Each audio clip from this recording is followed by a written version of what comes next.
Welcome. You are at the CCC. Where there are where there are no outside issues. My name is Anthony. I'm an addict and alcoholic, the 7th-year doctoral student in clinical psych. I missed you so very much, and I still care about you. Yes, and I'm LouiLou, and my pronouns are he and him. I am in recovery for crystal meth and alcohol. I am always in search of balance, and I missed you too. And each week we will provide and create a brave space where we can engage in conversations around topics of recovery. Our intention is to hold and inspire better spaces for more people in recovery by touching issues. Sorry, it's not touching issues. It's tackling issues. Damn, we've been gone for how long? Maybe 3 weeks, and this is probably the first time I'm re-looking at this. Okay, I'm going to try that last part. Okay. All right, you ready? Go ahead. Okay, our intention is to hold and inspire better spaces for more people in recovery by tackling issues sometimes used to separate us. But before we do that, please like, comment, share, and ding that bell. Wow. Ding, ding, ding. Y'all, I'm so sorry. Our production guy just face palmed. Okay, so here's the disclaimer. Hopefully I don't fuck this up. All right. The views, thoughts, and opinions expressed on at the CCC are ours alone. We do not represent anyone but ourselves. The material and information shared here is for general information purposes only. In other words, we are just a couple of friends behind a mic here to entertain you.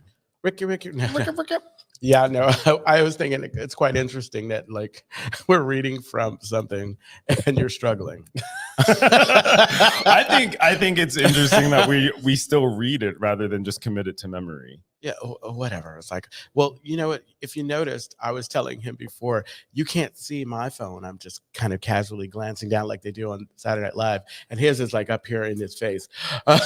So you're telling me on Saturday Night Live they look at their phones? Oh, you can tell. Like, no, they don't look at their phones. You can tell they're looking at the cue cards. They're looking at the cue cards. And sometimes it's really obvious. Okay. That's a good story. Thank you for sharing. Well, how are you? How was your 3-week break, huh? My 3-week break. It was really nice. So many wonderful things since then.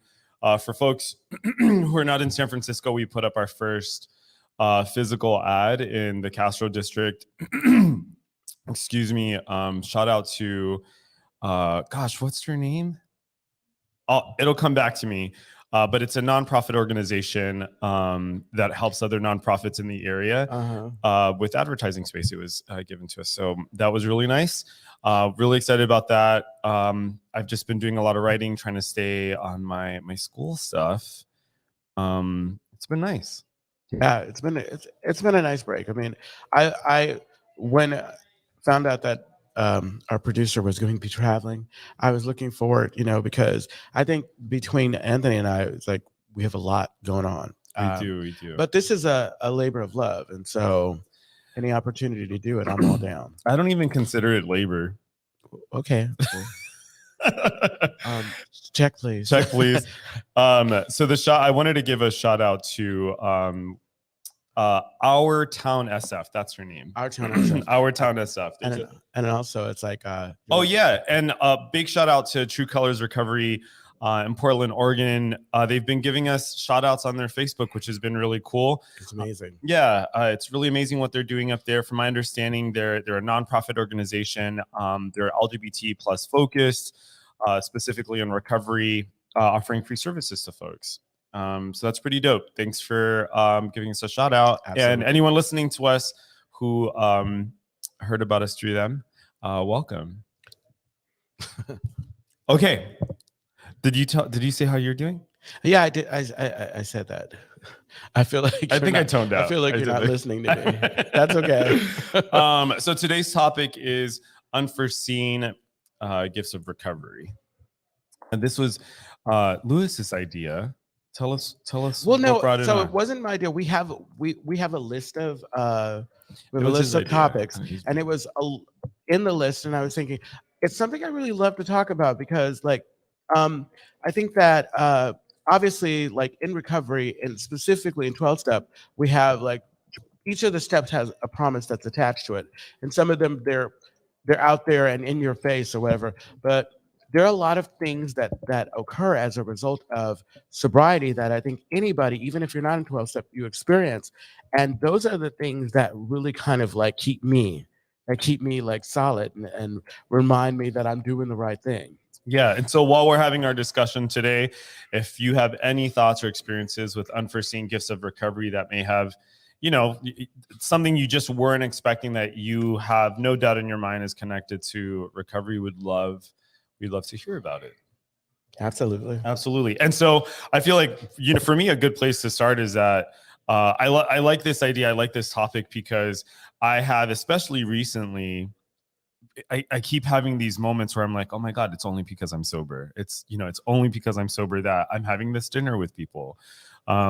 We were at a dinner a couple days ago and it was just remarkable. It was so jovial. Everyone's talking and laughing. The food was bomb. Oh, yes. A group of people who very likely would not have come together were it not for recovery. And I thought that was pretty cool. You think that we wouldn't have come together? That group of people? Okay, maybe. Well, like just think about our lives, okay? Just yeah. just in general, like if you think about the people who are in recovery, you don't know my life. Okay, no. Did you want me to answer this question? Go ahead, answer the question. So, like, if you think about recovery, right, especially recovery spaces, like as adults. Okay, when you're younger, how do you make friends? You make friends because you're surrounded by the same people at school, or as an adult, sometimes it's like people at work, right? So in recovery, we come from so many different walks of life, so many different experiences, etc. And it's through the rooms or through like fellowship that we end up in each other's company and we end up hanging out. And so were it not for those like situations, we very likely would not have come together. You're right. It's a beautiful thing. And I actually I had this conversation a week or so ago. Like, I think that, and this ties in nicely to the topic. Like, I think that, say I were to move to San Francisco, like I did. I moved to San Francisco. And if I'm not a naturally outgoing person, or if I don't know how to be with other people, trying to find your people, your tribe or whatever, is that easy. And if you try to find it at the bar, you're going to find people, but you may not find, those who you don't find the healthiest relationship. Okay, I want to start there. Yeah. That's such a good point, right? Because I thought, like, when I was drinking and using and I was at the bar and we were like talking about it, I thought my connections were so deep. You know what I mean? I'm like, oh, we're hella bonding, blah, blah, blah, blah, blah. Absolutely. But when you were sober, those connections weren't there. There were no. You know what I mean? I thought they were nowhere to be found. They were nowhere to be found, or if they were like super surface level. You know what I mean? And I want to qualify. They served me well. Of course, I needed them, and so I don't want to discount any of the connections that I had. But unfortunately, they were fleeting. They were fleeting. I appreciate what you just did there, because and I'll explain what I mean. So a lot of times I think, like, when we talk about drugs and alcohol, we talk about like, oh, it was bad for me and I destroyed my life, and for the most part, that is very true for a lot of us. Yeah. And I think like maybe the thing that a lot of people don't talk about is like, actually for some of us, it was fun. Yeah. For some of us, it did give us something that we needed. Right. And I think for me, the difference between those moments when it was fun and not is that at some point it became unsustainable. Yeah, you know absolutely, what I mean? Absolutely. At some point. And so it's the same thing. It's like with the relationships and the friendships that I was like trying to build while I was drinking and using it, they just weren't sustainable. They were very fleeting. Yeah, exactly. They were very fleeting. Yeah. So no, and I was on that track. The friendships. What I was trying to get at is like, so I move here, I find these friends, they don't sustain, I'm not able to maintain them. But with program and recovery, I find these people kind of, we're like it says in the book, we're like passengers on a ship. That's, we have this camaraderie, a sinking ship, because we're going down together. And we get to, if we want to, take those relationships deeper, but they're there. It's almost like you have this big emporium, this warehouse, and you get to pick your friends and whatever, and you get to decide if you're going to spend more time with them and whatever. But you don't have that option because, and mind you, I have a lot of friends from before who have shown up and come into the rooms, and we talked about how beautiful it was to have someone there that you recognize, because it made it comfortable, and then we were able to kind of rebrand our relationship, as you will. Yeah. I think the you know what's funny is that you were saying we're like passengers on a sinking ship, and then you paused and you said, and we can deepen those relationships. Yeah, we can deepen those. It sounded like, yeah, that was, I should probably keep that thought to myself. Well, no, like, well, I understand in my head I was like, no, I understand no, okay, so it's a sinking ship, yeah, and we feel the same way. Whatever, we're going through this, we're having this moment of trauma together or whatever, but beyond that, I think the other part of that story is that we like jump on the life raft. Yeah, we jump on the life raft. And we want to be in the center of the life Unless Rose is on the life raft, and then she won't let us on because there's not enough room. Yeah, I feel like we just messed up that story so bad. I think the note to self here is like, be clear about the stories before we come back. It's been a minute. Exactly. It was a great story. Thank you for that story. Okay. So I think like the other part of what you're saying is that for me, what was unexpected is that I didn't expect the level of depth of my friendships, or like, I don't want to say authentic, like the authenticity of my friendships, but that's certainly kind of like the best word that I can think of. Exactly. Is that I have very meaningful relationships, and for what that means to me is that people actually show up, you know, like that people actually care about me. But they show up and they practice honesty that like we may not have experienced before. Like, right. Like when a person gets to the point in recovery when they're able to set clear boundaries, like I respect that shit. Like when I tell you no, I don't have to give you a reason. It's just no. I don't have to argue with about it. It's just no. Like I'm not doing that. Right. I'd like to explain it to you, but I'm not going to. Yeah. and that to me was like, wow, that's transformative, Yeah, I feel like I've been thinking about that too, about like a lot of the social situations that I've been in, is that there's like, what do I want to say here? So I'm thinking about like game night, for example, or if it isn't game night, maybe I'm like going out to a dinner, or there's like fellowship after a meeting. And there's this kind of grace that we give each other. For example, we were at a meeting not too long ago, and a mutual friend of ours was low-key out of pocket, and people were just very gracious. Yeah. They were just very accepting, where I'm like, wow, like look at the program really working, Exactly. And I never expected that. I never thought that like people could be together and be selfless and actually engage in what you earlier called like a labor of love. I think that's what you said. Yeah. But there is a bit of like a labor of love in some of the relationships that I find myself in. Exactly. Like it's just so it's very forgiving. I think that's the word I'm looking for, is that there's like a level of forgiveness and grace. Oh, there goes that word of grace. Yeah. But a level of like forgiveness and grace that shout out to Bonnie Grace. To Bonnie. Sleep Sweet Serene, was that her thing? Sleep Sweet, yeah. Sleep Sweet Serene. Yeah. Yes, exactly. Yeah. So there's I wrote down like peace of mind. I didn't expect peace of mind. Yeah. So before we started rolling, like before we turned on the cameras, I was telling Brandon and Lewis that when I first got sober, what I thought that meant was that I could only do cocaine. Right. That was like the extent to which I thought. Like that's what I thought sobriety was. What I thought sobriety was is like I just have to stop drinking, and then you get sober, or rather, and like I got sober, and then at some point I realized like, oh, actually, I can like part like one of the benefits for the unforeseen gifts of recovery was like, oh, I have peace of mind. Like it's not so loud in my head. I mean, it was still kind of loud in the beginning. It was still kind of loud in the beginning, but there was a quiet. Yeah, actually, there was this thing that used to happen to me, like, and all I could describe was like wind and free space going through my head, like it was like, and I've heard it referred to that too, like there was a peace of mind, and it was a beautiful thing. There was something I was going to bring up. Okay, so And I think it had to do connecting to like the party and all the different types. I have these friendships with people that I didn't know that we ever would have anything in common with, you know? And it's just a beautiful thing. You know, one of the other things, I'm sorry for folks listening, I'm sorry to keep clearing my throat into the mic. That must sound really loud on their end.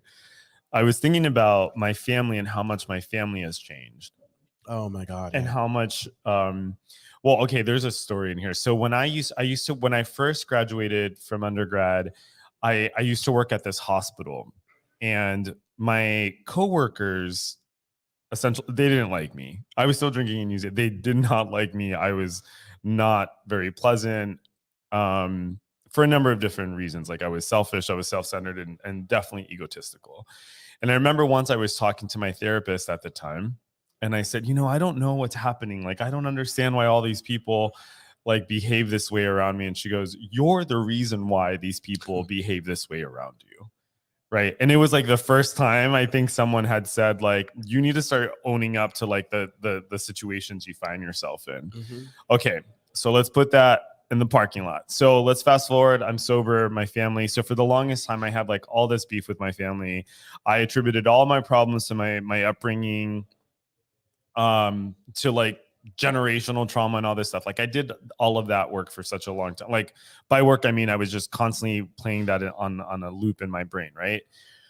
Then I got sober, and I noticed that my perspective toward my family started to change. Absolutely. Okay. So I've been in recovery for over 10 years at this point, not continuously. But one of the things I never thought would happen is what has happened in my family. I'm not saying this is the result of my getting sober, but I don't know what else to attribute it to. Like, I think my family, like there are other people, you know, addiction definitely runs in my family, but there is this like ownership of issues. There's like an ownership of people's feelings and thoughts that I'm seeing in my family that has like totally blown my mind. Like I have the family that I've always wanted, you know, and I don't know where that came from. Do you know? Is it possible? And I think about this a lot. Is it possible that because I was seeing things the way I wanted to see things, that I was selling people short and I wasn't giving them.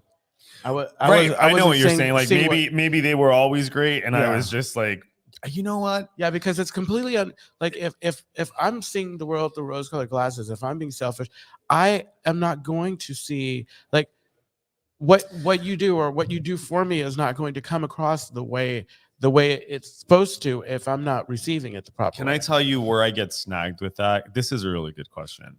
Where I get snagged with that is like, oh man, this just got deep in my head. Okay, so because I think about like experiences that I had when I was a kid, right? Uh-huh. And I'm like, nah, those were real experiences. Like I'm talking to you, right? I'm like, you can't tell me that those experiences weren't real and they were shitty, right? Yeah. Uh-huh. But I think what I'm hearing you say is like, okay, and even though those situations may have happened, is it possible that because I have a different perspective, that those changes were always like people were already different? Yeah. So I heard someone say in a meeting, and I shared it too. Because nothing that I have is original. When you work the steps, your past starts to change. Yeah. And I think what it is my perspective of how things were, because life, like, of course, if I am feeling like I'm, you know, if I'm so self-centered and so in my head about stuff that doesn't matter what you do. It's like when you have somebody going through something, it's like I can tell you that you're beautiful, but if you don't believe you're beautiful, it doesn't matter what I say. That's right. And actually it could come off as, you need to stop being so antagonistic and leave me alone. I said I'm not beautiful, things like that. You know, by extension of what we're talking about, I think the other cool thing that's happened, and I hate this language, it's kind of fluffy, foo-foo. Yeah, go ahead. But I feel, fluffy foo-foo, is that as like over the last few years, the most wonderful people have come into my life. Mm-hmm. You know, I say, what's so foo-foo about that? Well, because they feel like angels. Oh no. You know what I mean? Like, You know what? I see, and that's a gift of or unexpected gift of sobriety. Like I used to spend so much time concerned about like how somebody would perceive mm, how I present things or whatever. mhm. And you know what? It's like I want to be seen as loving and kind of corny and kind of hokey and kind of uh you know That's so funny. So I've been seeing someone recently. really Get- really are we gonna do this? No, go ahead. but No, I'm kidding. I'll hit you with this microphone.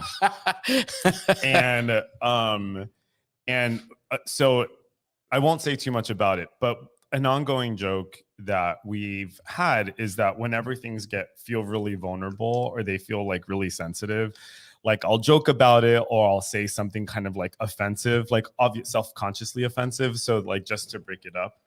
And it's like this thing, like I didn't realize that I think I knew that I was doing it, but I didn't know that I was doing it. But it's become this ongoing joke because it just makes me so uncomfortable when things feel too, I want to say soft, but the truth is that like they feel too vulnerable, Yeah. you know? And I think my use of the word angel feels really vulnerable, but like and I think maybe the reason why it feels vulnerable is because it feels kind of like saccharine and like cheesy, and I can hear like drunk me hearing someone say that and thinking like, get the fuck out of my face. You people aren't angels. But yeah, so I appreciate your analysis. So I think when I say angels, it's like, you know, I'll give you an example. It's like I'll talk to someone and they'll show me like a level of, okay, for example, okay, so a while back, for example, I think to use this for example, like I did something, you did not like the thing that I did. Later on, you came back, reflected on it, and we had this like conversation about it. Mhm. That was like one of the first times I've had that kind of experience, Mhm. right? Where I never thought someone would like actually kind of go back and listen to the way they like interacted with me. There's no fault finding in this story, for example. You know, I had the same thing happen to me yesterday. I was like talking to someone in recovery, and I had expressed to them something like, hey, like when you did this thing, like it really fucked with me or whatever.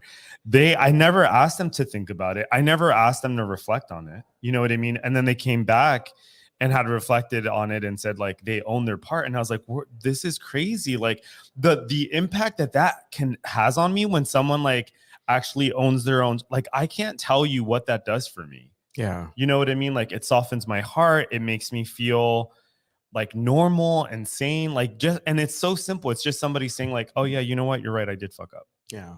Yeah. I think that kind of tied into all we've been talking about is the gift of understanding and knowing that you have a part in everything. I mean, we talk about it, but I think that for me, the change came when I was able to kind of own how I showed up, because you know when I dig myself into it and I believe that I'm right and I'm not interested and I'm unmovable, like unyielding. Of course, I'm not listening to anybody else. Of course, I'm not concerned about what's really going on or whatever. But because this program and sobriety, not picking up or not being kind of out of my mind of sorts or whatever, giving myself enough time to kind of think clearly and listen to people, like and listen to people. Like I think that what you were talking about, those times having folks come and show you through their actions, wow, you know what, that we can do this and not like, and this isn't the end of the relationship. You know, like That's real. to That right have there. to have somebody like this. I learned the tough way that if I love the person, if I care about myself, I have to, What just happened? You just get stuck. no, it's fine. I have to Okay. say something. Mm. I have to say something in a loving way because I like to lead with love. But then it is important for me, if I care about the friendship and relationship, and if I'm trying to grow in the way that I want to grow, that you know, I make What is going on over there? my sound is doing something. Oh, I weird. wonder if it's Brandon cutting your mic off. No, Good job, Brandon. Okay, we're done here. I know. I love the what you just said about like it's not the end of the relationship, because that used to be my go-to. Like if I'm in a situation, doesn't matter if it's like romantic or platonic, like if the discomfort is there and if it's intense enough, my go-to is to say like fuck it. You know what I mean? Like I never want to talk to you again. I want to run so bad. Right. I never thought, honest to God, I never thought that I would. Hold on one second. I feel distracted because our production guy is messing with our cords right now. He just unplugged. I think he's replugging Lewis. Okay. So I never thought that I would be able to withstand like difficult, hard, big feelings, you know, and that I would be able to get past them, because I think that was the big part for me, is that, okay, I might forgive you, but that shit would like be ingrained in my memory. And every time I saw you, I would think about it. And every time I was around you, I would be prepared for you to like upset me again. This is true.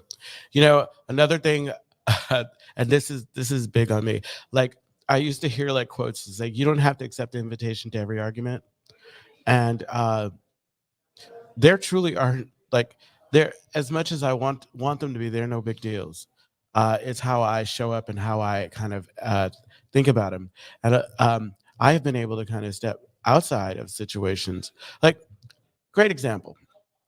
I have been gifted with this opportunity to sponsor other people and to be sponsored.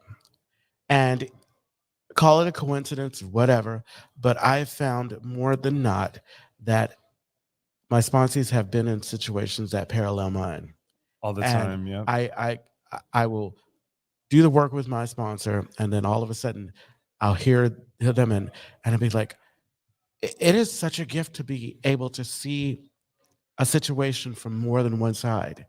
And in doing that, you get to practice compassion, because as much as I want to think that I'm always right or whatever, and if I don't try to take what the other person has into consideration, I may be doomed to continue messing up or having this connection over and over. You know, the thing that, not you drinking on the mic.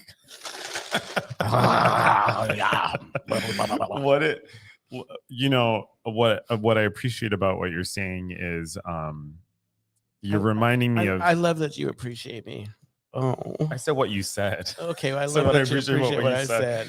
You just threw me off. You know better. Like, I can't hold the thought for like if you aren't watching us and you're just listening, I just gave Anthony a back rub. Yeah. What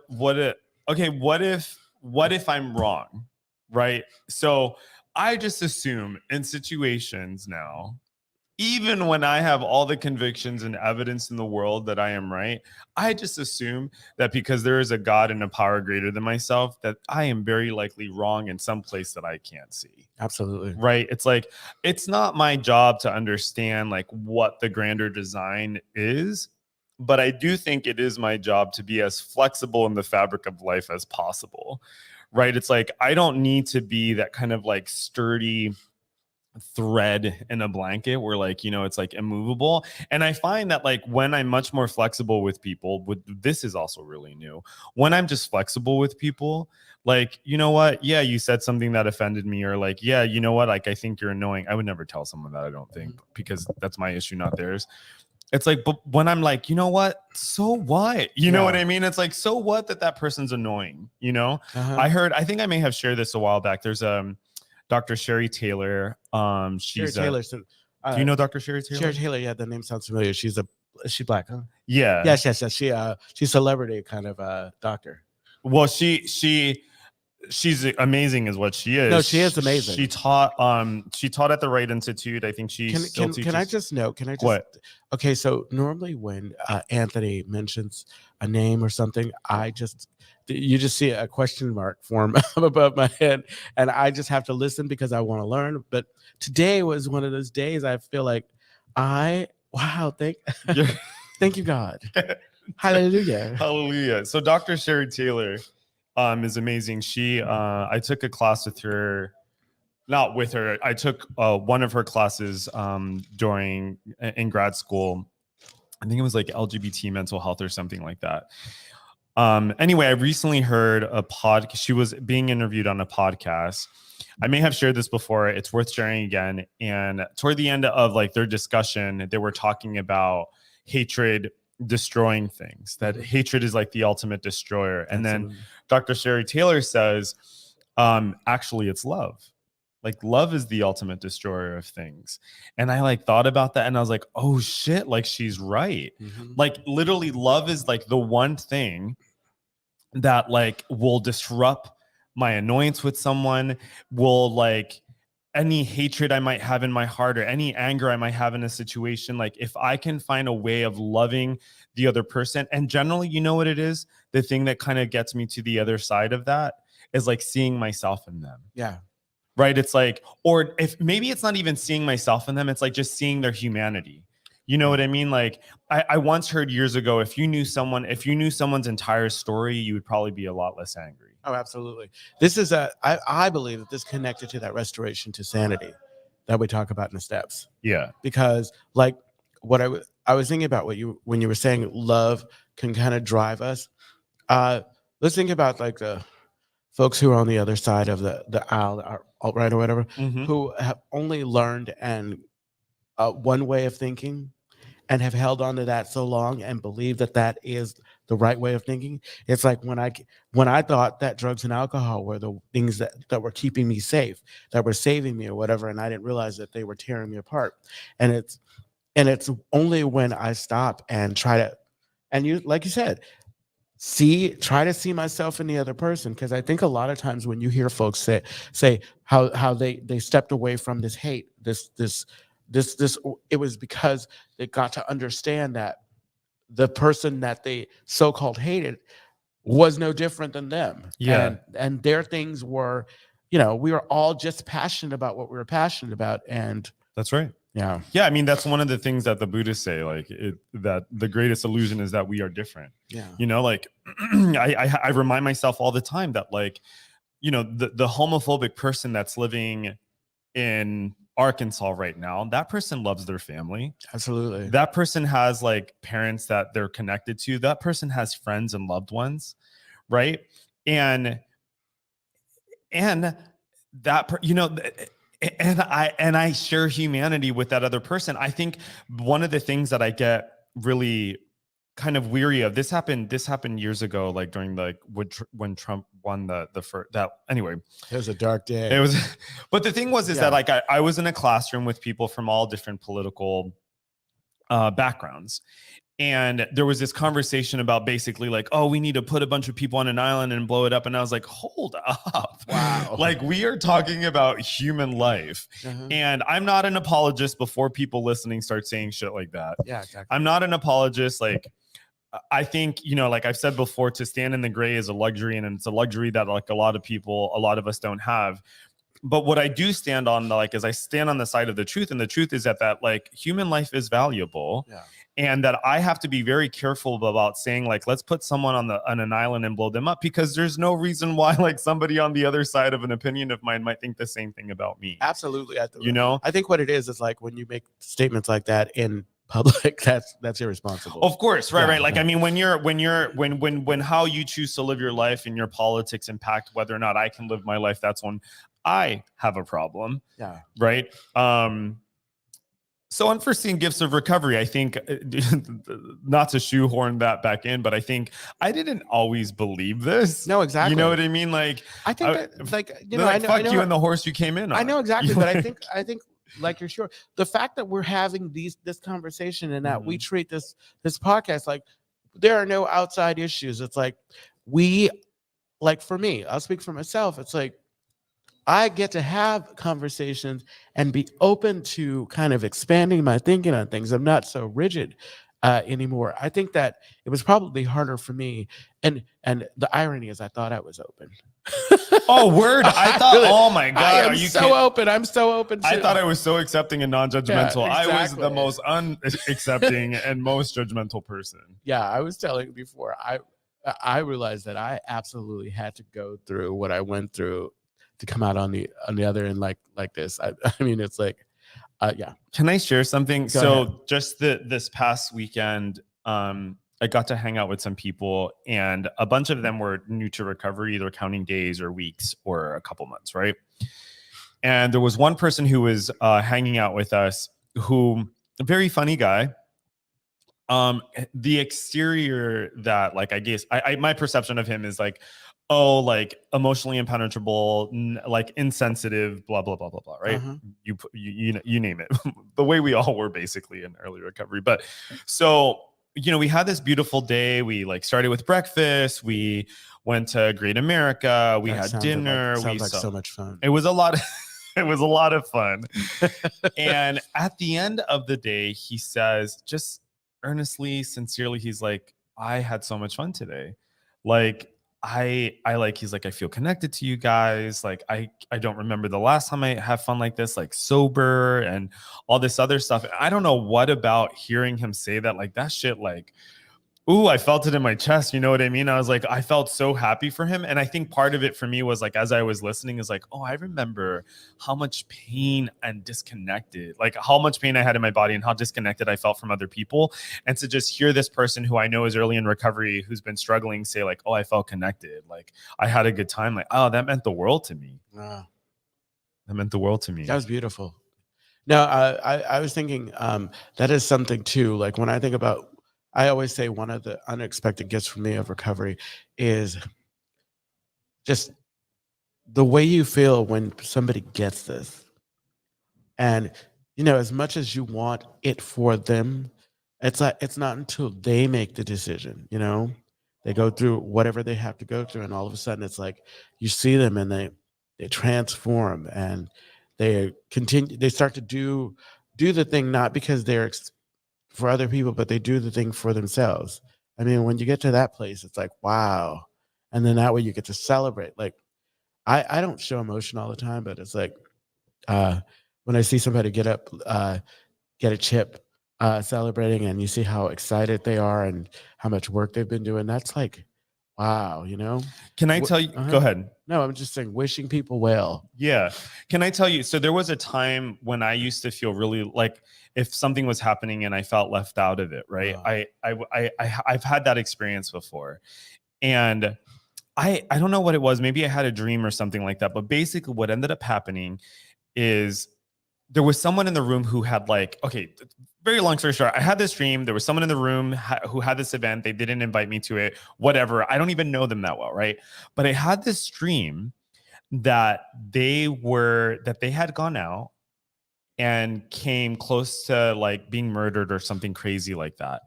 And I remember waking up and feeling like, oh my God.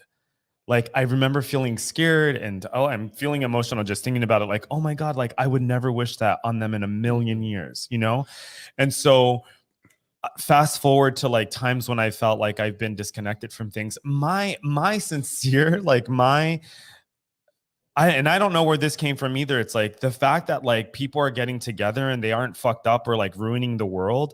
I'm like, you know what? I could not be happier that these people are alive. Yeah. And I especially like, I try to get back into that frame of mind. Like when I'm annoyed by someone, I'm like, bro, like that person could be like dead right now, but instead they're in this room and they're annoying you. Thank God. You know what I mean? Like, thank God that like the worst thing that's happening in the world right now is that they're annoying you as opposed to like causing havoc or in some DUI or like any other number of things. I think the other thing I wanted to say is if there was, I've been thinking about this a lot too, is like if there's like one thing like that I could give the newcomers, just like a glimpse of what it feels like to be free from pain, like the emotional kind of like chaos, the like cognitive mental chaos, like just like a break from that, and a break that comes from like not drinking or using, but from being connected to other people in recovery, etc. etc. etc. So we're about 5 minutes away from like not being live. So because then we're gonna keep talking afterward for folks who may be just tuning in for the first time. So we stopped going live, like, as you can't see us after 5 minutes because that's not a bit. Like, I need to find a different way of saying that. So in 5 minutes, what is my fucking problem? Why am I like this? I have that effect on people. You don't. Yes, I do. You don't. Yes, I do. What I was trying to say is, so we go live for 45 minutes, and then after 45 minutes, we turn the camera off and we keep talking. And the reason why we do that is because generally what happens is, like, once the camera stops rolling, we keep talking, and like we have these like conversations, and we're like, oh, we wish like other people could have heard this and like chimed in or like whatever. So yeah, but lately what happens is the camera will go off and then we'll start talking about something else. Yeah, which is also cool. Yeah, no, it's like I think it has everything to do with it's like if you participate in 12 step and you participate in meetings of any sort or whatever, the meetings are essential, but it's the meeting after the meeting sometimes that really kind of crack your recovery wide open, you know? Yes. Brandon, do we start telling people things? Absolutely. The Castro Country Club is a safe and sober community center for all people and a refuge for the LGBT recovery community. We provide programs and services that help people change their lives by supporting personal growth. Our vision is to reduce the suffering of addiction by connecting people to community, opportunity, and support. You can find more information, including all the ways to contact us, at www.castrocountryclub.org/podcast. Yes, and tune in every Tuesday at 4 p.m. Pacific Standard Time when we go live in our Castro Country Club Facebook and YouTube channels. Find us wherever you listen to podcasts. Absolutely. Our voices are so we're trying to do this is the quiet storm. The quiet. Not Jaylon coming in 3 minutes before we're off so you keep talking air. The fuck? Yes. So you keep talking, or do you keep talking? Well, for those of you who've been wanting to hear it, we'll catch up. Those episodes will be downloaded and you'll hear the conversation. He said crack. Wait, who said crack? That was Bonnie Violet. You two ever age though? Oh my God. We just have really good lighting. We have amazing lighting. We have really good lighting. I love the Castro Country Club. Yeah. Oh, Ty. Anka. Where are all these people coming from? Brandon, know. Where did you keep this the whole time? Brandon is asleep at the wheel. For folks at home, he was away at Tokyo for what, 3 weeks? I know, he forgot what he was away for 2 weeks, asleep at the wheel, whatever. We didn't know what we were doing either. Well, we're happy to be back. We're happy to be back. Thank you all for listening in. We love you. We appreciate the support. Tell a friend, tell a newcomer. Listen to us while you're washing dishes, doing laundry. Can't make it to a meeting, or at the gym. At the gym. Yes. Where else would you listen? Not in the shower. That sounds not safe. But if you turn it up really loud, you can hear. I don't know. You have to put your phone on speakerphone and put it like a. I listen to it on my Echo device, my Alexa Echo. Okay, Rich. No, I'm kidding. I'm only. Be kind to Brandon. We're trying. Yeah, we're trying. Thank you. Oh no! Mo. Oh my God. Hey Mo. Hey Mo. We were in Honolulu with Mo. Nice. Oh, it's so good to see Mo on here. Mm-hmm. Okay. Well. I guess that's it. I think that's it. Yeah.